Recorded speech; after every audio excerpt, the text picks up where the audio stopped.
Welcome to my channel. My name is Ria and today we are going to talk about the full moon that is happening on 3rd or 4th of June 2023, the full moon in Sagittarius. So we'll start with Western tropical astrology, and towards the end of the video I will talk about this moon and where it's happening in Vedic astrology. So let's get started.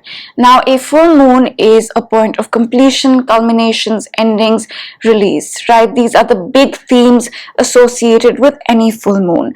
Now, a full moon is when the sun and the moon oppose. You can see this, that's the sun. That's the moon. They're in opposition. That's a full moon. And generally, full moons are points where emotions can run slightly high. And that's because the sun is opposing the moon. Our soul is opposing our emotions, you can say. Right? So it's a highly charged emotional point. So this one's in the sign of Sagittarius. You can see the moon's in Sag. Now Sagittarius is a very optimistic sign. It's a very adventurous sign. It's to do with exploring new things, right? It's also a very philosophical sign that likes to find answers, likes to find the higher meaning of life, that sort of thing, right? That's also a very Sagittarian thing. So the broad theme associated with this moon can be about finding answers, right? It could be about searching for meaning, or it could be about looking at the glass half full, right? That's a very important Sagittarian thing, looking at something in a positive way, even if it's half empty, right? A Sag will most likely say that it's half full, it's not half empty. So that's the attitude that goes with this Sagittarian moon. Now, this moon is making a few aspects, right? So let's talk about those aspects, and these are, okay, the first is that the moon is trining Chiron, 120-degree angle between the moon and Chiron, right? And Chiron is the planet of wounds. It's the planet of healing as well. And with Chiron, what happens is the healing comes from within. We reach a point internally with Chiron where we say, that used to hurt me, that used to bother me, that used to be something that would trigger me, but not anymore, right? And usually with Chiron, we have to do the inner work, face the wounds, face the pain, face whatever is triggering us and overcome it in order to heal, right? So this is a positive aspect, and what this tells me is there could be a healing element. However, if you look at the chart, the moon's at 13 and Chiron's at 18, right? It's not a very tight aspect. So slight element of healing there, nothing that's very intense. It's a 5-degree orb, right? So slight element is there. The second aspect that this moon is making, again, is a very, very loose aspect, you can say. It's not very tight, is that the moon in Sag is squaring Saturn in Pisces. This is a big difference of about 6 degrees, right? So it's a slight square again.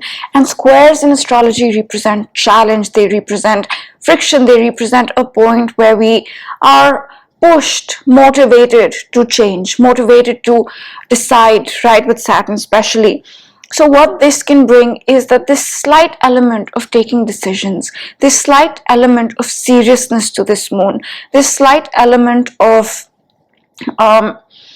being committed to something, thinking more of the long run, right? There's that element as well. But again, this is not a very close aspect. So that seriousness, that decision, that commitment that we might be asked to make is not very intense. It's there, it's not very intense. And with Saturn, one can feel slightly pressured. So just be mindful of that. And the pressure is there because Saturn asks the question, right? What's it going to be for the long run? What are you committing to? What's your decision? It doesn't like to play around. It's not gonna sit around and say, okay, take your time to decide. No, Saturn wants commitment, it wants decisions, it wants hard work. So that's what it's asking of us, but not in a very intense way. Now, another thing that's going on is that this moon is again making an aspect actually. It is trining Mars, right? Positive angle with Mars. Again, the difference is about 5 degrees, right? So it's not very intense. And Mars is the planet of action and moving forward and taking initiative. So there is that energy to this, right? Of taking action, of moving forward, of deciding, of maybe finding some healing in these things. But again, not a very strong aspect, but an aspect nonetheless. So it might serve us well to decide, to commit, to take decisions, to move forward, right? So that's about the moon. Now I want to talk about a few aspects that are going on the chart. The first is that Pluto here is still squaring the nodes. This is just going to build up more and more as the days go by, and this is a very karmic configuration. It's about changes, it's about transformation, it's about old things coming to an end, it's about new things happening. And with Pluto, right, these changes are more long term, you can say. They are more permanent, you can say, right? Pluto is a very slow planet, so whatever changes it brings for a long period of time. So with a square to the nodes, we have been in this transitional energy for the past few months. We still are, and we will continue to be, and this aspect is going to get stronger and stronger as we get closer and closer to July. So that's the first thing I wanted to talk about. The second thing about Pluto that I wanted to talk about is that on June 11th, a few days after this moon, Pluto will re-enter the sign of Capricorn, right? If you see the chart, Pluto is, let me clean it up. This is Pluto, right? And it will move back into Capricorn. And Pluto has transited the sign of Capricorn since 2008, right? And March of this year, March 2023, I think it was March 23rd, that's when Pluto entered the sign of Aquarius after 15 years. But now it's going to go back into Capricorn again. And what this means is that some of the old themes can come back up, right? There's a lot of new themes that we've got glimpses of, but now Pluto is asking us to go back into the old themes and revisit those again. And Pluto is going to go back and forth between Capricorn, right? So old and new, transitions, changes, that's the overall big theme. Now the next thing I want to speak about is very important, right? And let's look at that. So if you look at the chart, Venus is at 28 degrees of Cancer. That's Venus. It's the planet that signifies or represents our relationships, right? It represents finances. It's the planet of beauty. It's the planet of how we feel. It's all these things, right? And very soon, it is going to hit the 0 degrees of Leo mark. It's going to enter the sign of Leo, right? And Pluto is at 0 degrees of Aquarius. It's going to oppose Pluto. And this is the spot where Mars was a few days ago, around the last moon, right? About May 19th to say about 10 days, a week, 10 days around then, May 19th to May 28th, you can say. About that time, Mars was here, right? And we spoke about this in my previous moon video. And what Mars was doing is that it was opposing Pluto and squaring the nodes, right? This was the configuration. And now if you look, Venus is at that spot now, right? And what this can mean is maybe that week, May 19th to May 27th, around those, a week, 10 days, right? With Mars there, this was a karmic configuration of changes happening, and now Venus is at that spot, right? So this is again the continuation of those changes, perhaps felt more when it comes to finances, more when it comes to relationships, more when it comes to our own self-worth, right? It's a continuation of that energy because now Venus is making those aspects. So speaking of this configuration, right, Venus, the nodes, Pluto,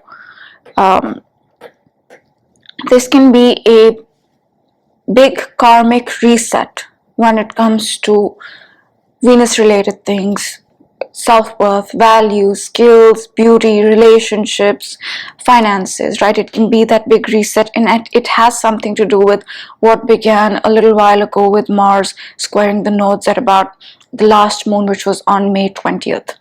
right? So this is an important aspect that I wanted to touch upon. Now, moving on to the next thing, right? What I want to touch upon is the fact that Jupiter just conjuncted the North Node, right, in the sign of Taurus. That's Jupiter, that's the North Node, Rahu, and they met up very recently. You can see Jupiter is at 4 and the North Node is at 3. They just met up, and Jupiter is a magnifier, and Rahu, the North Node, is also a magnifier. It represents the future as well. It represents, in Vedic astrology, it represents things like illusions and deception as well. And it's in the sign of Taurus. So there's an abundance of Taurian energy right now, right? Taurus is the sign associated with finances. It's to do with self-worth, values, skills, food resources, currencies, all that sort of stuff. And with this conjunction, this has become more magnified, right? So that's something that I wanted to mention. And since the North Node is also the future, right, maybe it's magnifying the future in some way. So I just thought I'd mention that before moving on to the next thing. And the next thing is that on the moon, we do have Mercury getting ready to conjunct Uranus, right? Mercury is the planet that signifies or represents our mind, and Uranus here is the planet of change. It's the planet of sudden change, and Uranus is a lot of energy, right? And this energy can manifest in two ways. One, it can bring this feeling of feeling maybe overwhelmed, feeling a little anxious, or it can bring epiphanies and realizations and ideas and, an instant, I figured this out, right? I get it now, that sort of thing.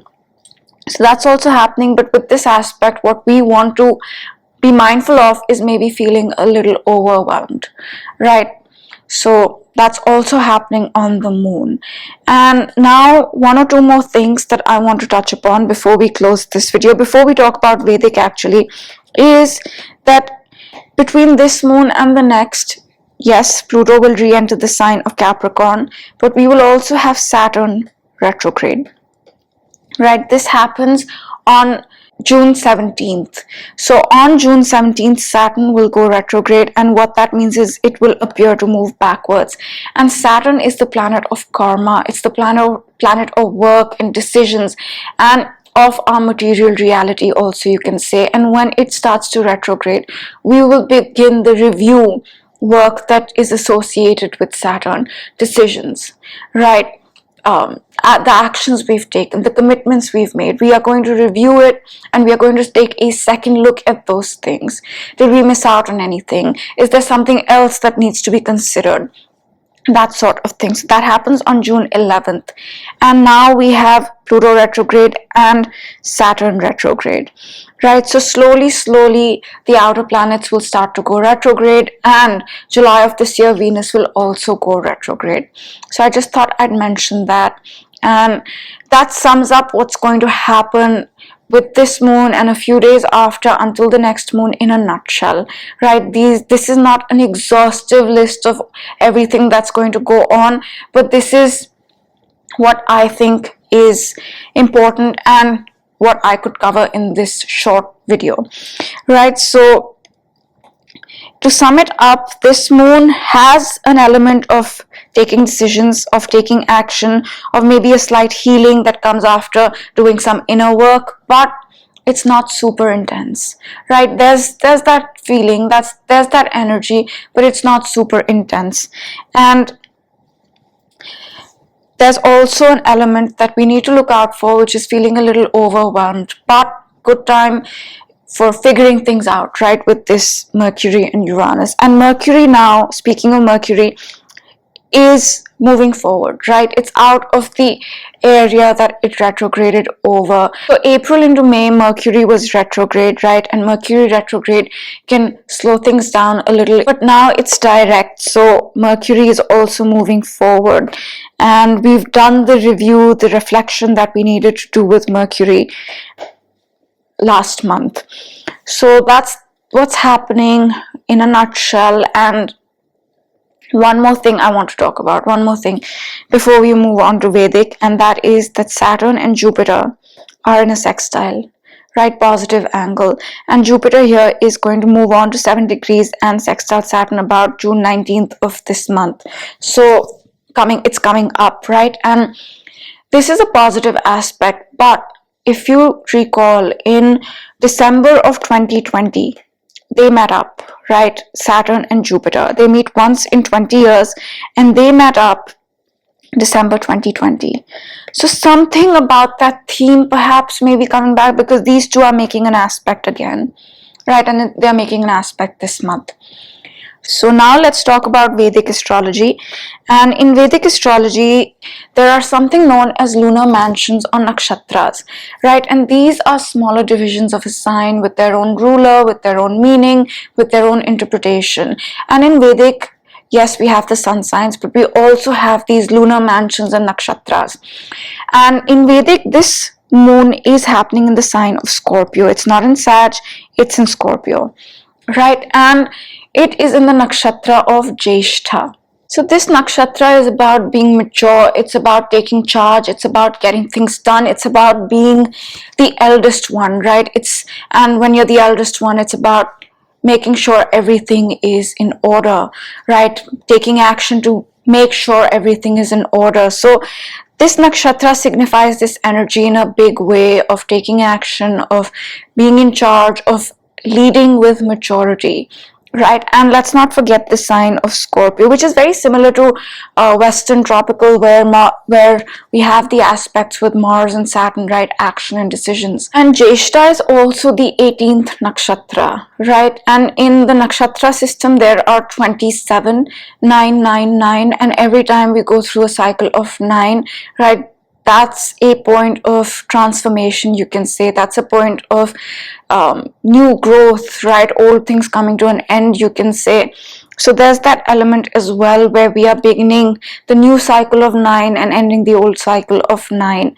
And one thing I do want to say is that this moon is very close to the Scorpion's heart, right? And that is a very powerful spot. And what this can also denote in a big way is themes shifting, right? It can denote that in a big way, or themes ending. So that's something I wanted to mention. And this one's very, very close to my Mars. I have my Mars in Sag in Western astrology at 12, and in Vedic it's at about 19, Scorpio.